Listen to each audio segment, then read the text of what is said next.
So hi, Paul Sackett's Good News Plan. I'm here with my good friend Mark Sackett. Hey, Mark, how are you? I'm awesome. How are you? You are an awesome guy. You know, last night I got a chance to see you once again in action and helping others learn about themselves, I'm going to say.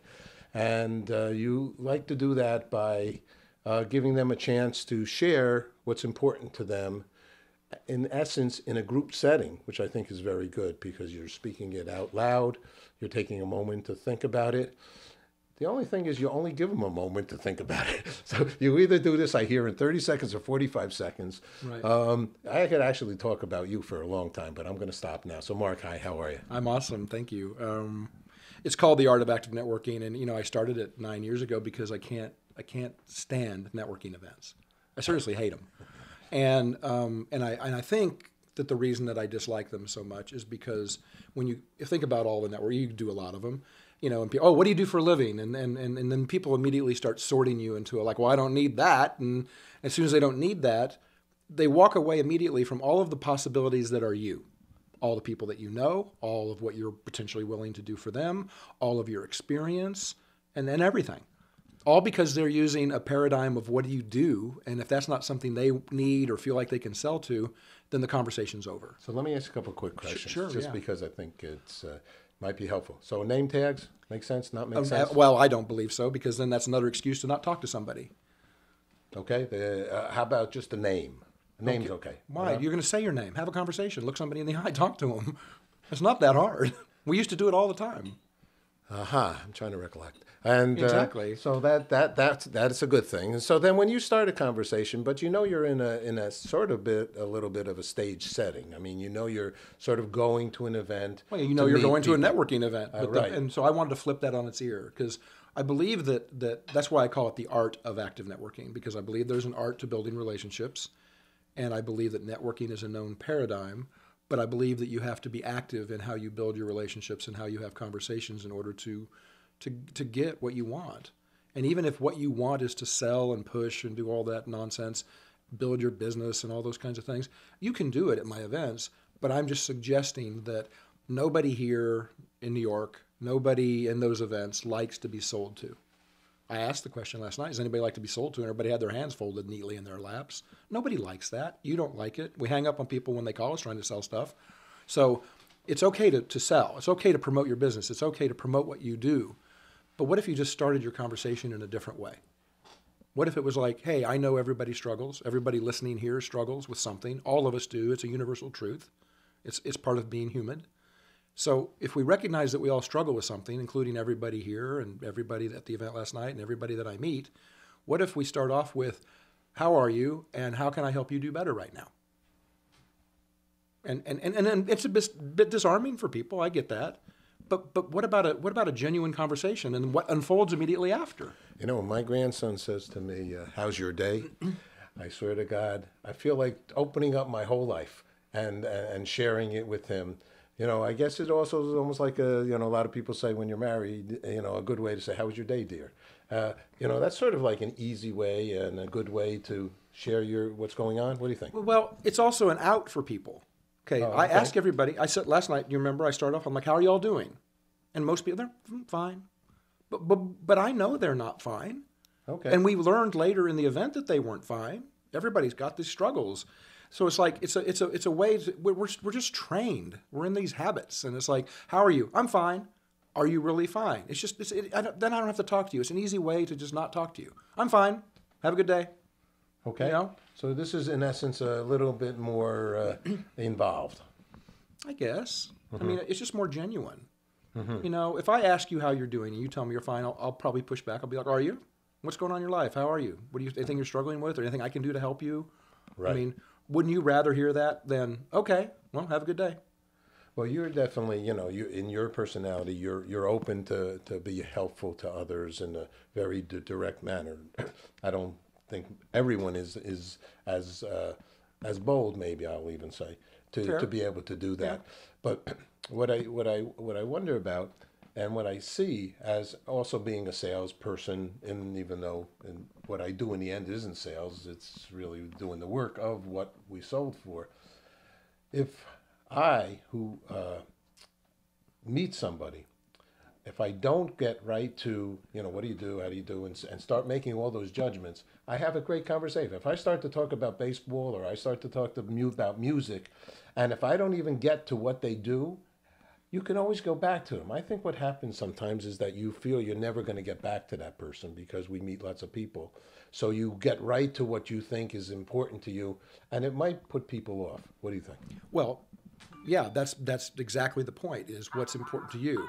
I didn't turn my sound off. I apologize. Yeah, but it's a nice So sound. well, it's like a robot. It's a robot? It's like a robot sound. And my whole staff just laughs every time I get a text message. They're like, seriously, can't you pick something else? So if you think about it, I don't, when people ask me so ask me what I do. You know me. I have 13 companies. It's a complicated answer with me. Then usually what happens is people are like, well, that sounds like a total crock. It's kind of, nobody does this stuff. Who would do all those things? It's dumb. But so I can't answer you. And when I then impressed, people, I tell them what I do and they're like, oh God. And then they still don't know what to do with me. So what does it matter? Because nobody's going to hire me anyway, for the most part. That's not how I get my business. I get my business through building passionate relationships with what I talked about last night, which is know, like, and trust. How we do business in the world, for the most part, is through know, like, and trust. If I know, like, and trust you, I'm going to refer you, or I'm going to call you, or I'm going to speak good of you, okay? If I don't know you, I can't do those things. No, like, and trust aren't there. If I know you and I don't like you, doesn't matter if I trust you. And if I know you and I trust you, I think I can trust you, but honestly, I just don't really like you that much, then we're probably not going to move forward. So if any one of those three things is missing, we're probably not going to go further in our relationships. But if all three of those things are there, there's amazing things that can happen. And I can refer you, I can work with you, we can collaborate, we can go help somebody else around something that we both commonly are passionate about. It really doesn't matter. So there's some magic in that I don't think we get. Instead, what we do is we slap on a name tag, we go to a networking event, we collect a bunch of cards, we don't follow up with the people that we meet, and we are like, what do you do for a living? Oh, don't need that. Oh, don't need, and we don't say that out loud, but that's exactly what's happening.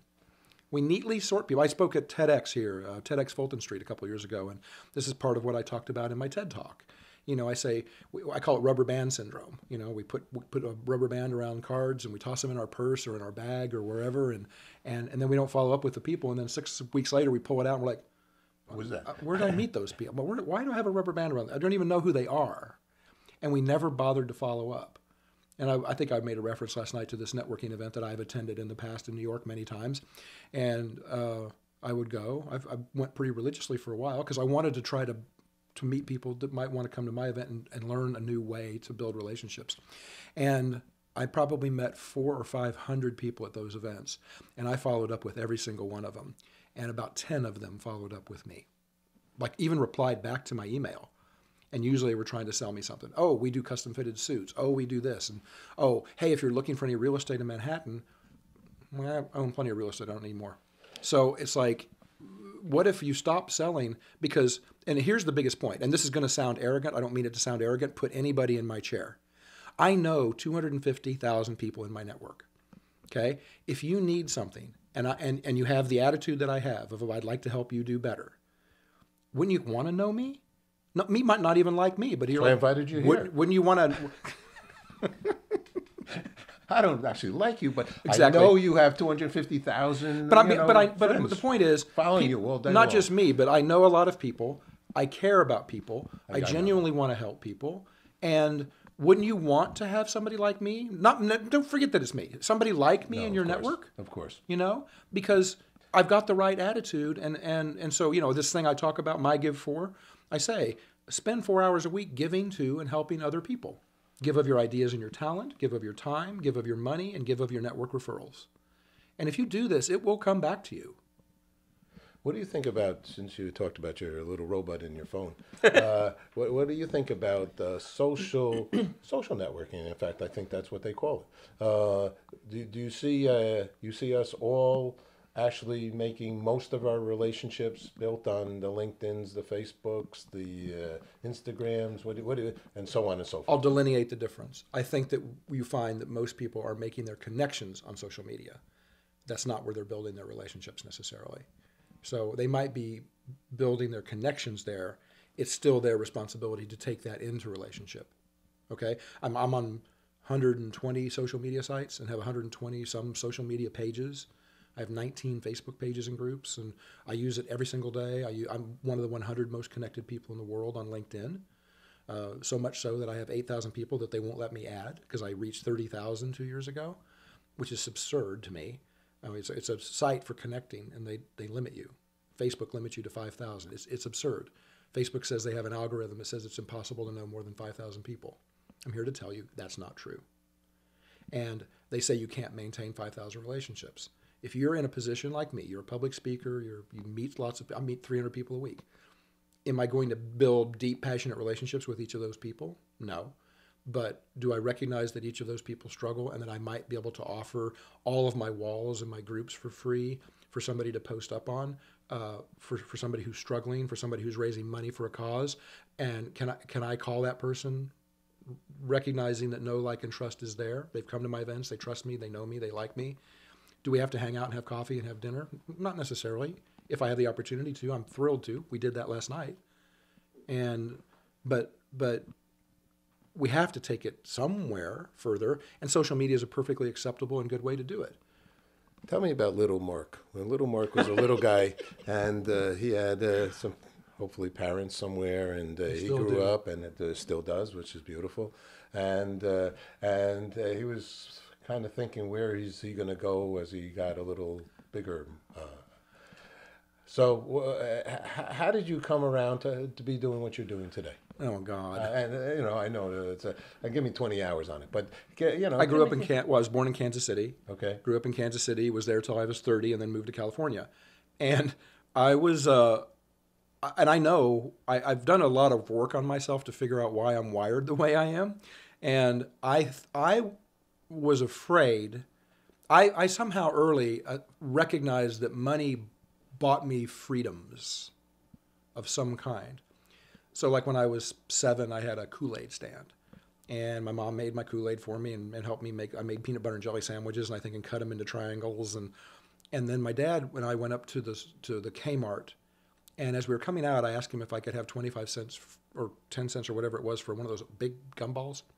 And I put it in, and the machine broke, and all the gumballs started pouring out. So I took my shirt, and I caught them all in my shirt. And I walked back into the manager of the Kmart, and I said, "Your gumball machine broke, and I want to give them all back to you because I just wanted one, and I caught them all. None of them hit the ground, I promise." And he goes, "Well, that's wonderful, but I can't put them back in the machine and sell them. I need to have the machine repaired, and if they come out like that, I can't put them back in. Somebody's basically it's considered handled." And I'm like, "Well, I don't want to throw them away." He goes, "Well, you just keep them." So I put them on my Kool-Aid stand and sold them for 5 cents a piece. And then I think I bought some balloons, and I blew them up by hand, or by my own mouth instead of helium, and sold balloons for a nickel. And anyway, while other kids were making $7 on their Kool-Aid stand, I think I made like $62.50.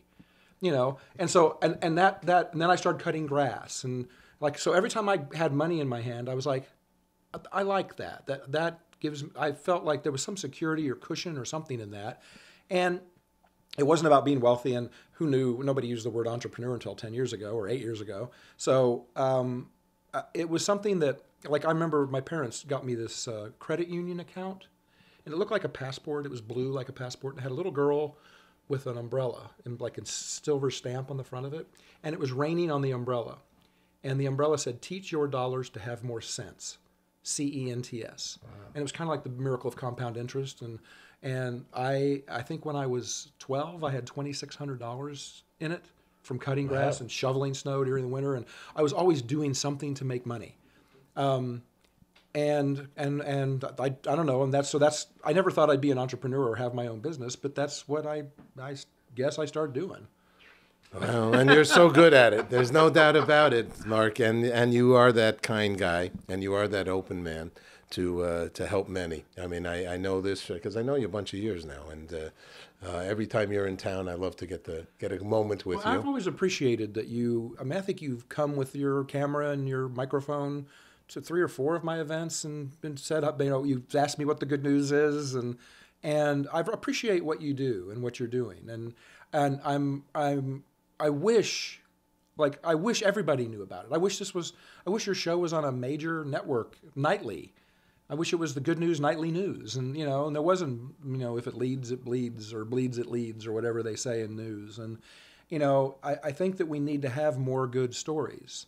Like this guy, I saw something yesterday when I was flying in from San Francisco, and there's this guy in the subway, and he's a busker. He puts his guitar case out and makes money and sings. He sings like 50s and 60s rockabilly, but he has a sign next to it, and he says, "If you're homeless or in need, take whatever you need."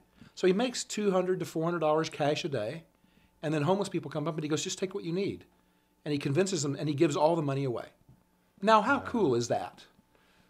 That's very, very And then cool. like the story I told last night, the little African-American kid and the little white kid, and they go to school together and they're best buddies. And was it a YouTube video that went viral last week or the week before? And these two kids decided they wanted to get their hair cut the same so that their teacher wouldn't recognize the difference in them. He wouldn't be able to tell them apart. And like these two kids, there's no concept of racial difference.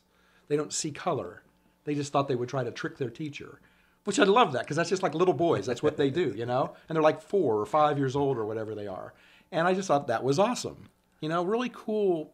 There's so much of that in the world, but we hear 90% negativity every day. We listen to this nonsense about the White House and the nonsense about immigrants, the nonsense about Muslims, and all we're doing is trying to find ways to divide everybody up. Well, and what if we just stopped all that? I agree. I have to tell people I'm stressed from so much good news. And it's literally true, because there's 1,000,000,001 people doing wonderful things. Anybody not bothering everybody's good news. So there's just a ton of great content out there. And one day we'll be on that network, or our web broadcast, which is now 19 years old.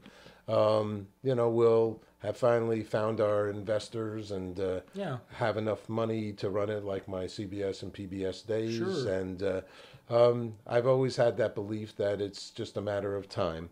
And we're getting closer. So, well, and you, like I said last night, don't give up 5 minutes before the miracle. I Right? heard so you say many of that. us do that. I It's thought like, of that it's when like, you said it. I've put my blood, sweat, and tears into this for however long, and you know what? You don't know. And the other thing I will say is, anybody who wants to go to theartofactivenetworking.com, and next to the ticket link, there's free Facebook group, Facebook page, LinkedIn group, a couple thousand people in each of those. And I probably have, I have 11 meetup groups around the world. Join them all. It's all free. The events I charge for, but I hardly charge anything for the events. I don't do it for money. I do it to try to cover my venue cost and travel cost a little bit, but that doesn't even work. But they can post up whatever they're looking for free. And you should post up the show on the page so people can learn about it. Okay. All right. He tells me what to do. I'm going to do it. What's good news for you, Mark? I think good news for me is that I'm here. I'm happy. I'm healthy. I'm struggling a lot with a few things right now, but I take one step a day and I move forward, and I'm happy to be here. All right, last question, because we're very involved with world peace and the International Day of Peace, September 21st. Mm-hmm. So I've asked many people, what does peace mean to them? So why don't you share what your thoughts are in I that think regard? peace means to me is serenity. It's about not tearing something else down to get what you want. And I think that we spend way too much time tearing people and other things down in order to get what we want. And I just think we need to stop all that. Love it. All right, Mark, always a pleasure. Thank you very much for Always coming great over to see here. you. And And try that restaurant on the corner. I told her about you. I said you're going to come in, and I said she's doing cool stuff, and it's your neighbor, and so you go meet your neighbor. I love my neighbors. This is, for me, is just like my little Tarrytown, even though I'm Well, I come up here big once city a Manhattan. year. I come to New York because I want to watch them inflate the floats before Thanksgiving, and you live at the end of that street. Oh, you come over here. Come Every over year. here. Come here. Well, now I know you're here. I know where I'm starting with a bottle of wine. There you go. And Yeah. a barbecue. Why not? Then we'll go out there. Well, barbecue. I'm from Kansas City. No, So if we're talking about barbecue, you just got to, I just say watch your mouth. Before you call it barbecue, let's just discuss that, because, we're a little picky about our meat in Kansas City. So, because I had Sprint as my client for so many years, So you went back to Kansas City a lot. So Herefords. And so I sort of seen barbecue. Okay. Now, I will be straight out here. It's not even a third as good. but I do put sauce on the meat. Okay, because like I was dating somebody who was from North Carolina, and they're like, we're gonna have barbecue, and I'm like, you mean with the vinegar and mustard? I'm like, I think you can call that marinade. but you can't call it barbecue. And we would have this. You guys are serious out there. There's no doubt about it. Yeah, definitely. And there's nothing better than good. It's funny. I many times will think I should stop eating meat, and maybe I'll eat more vegetarian, and I do. And then I go home and I'm like, I have to have burnt ends. I can't. I have to have brisket, and maybe it's not often, but I don't think I could ever. I'd like to think I could give it up, but I don't think I'm a strong enough human. And I know I'm not either. Yeah, it's just really good. All right, Mark. Thanks so much. Thank you. Okay, great.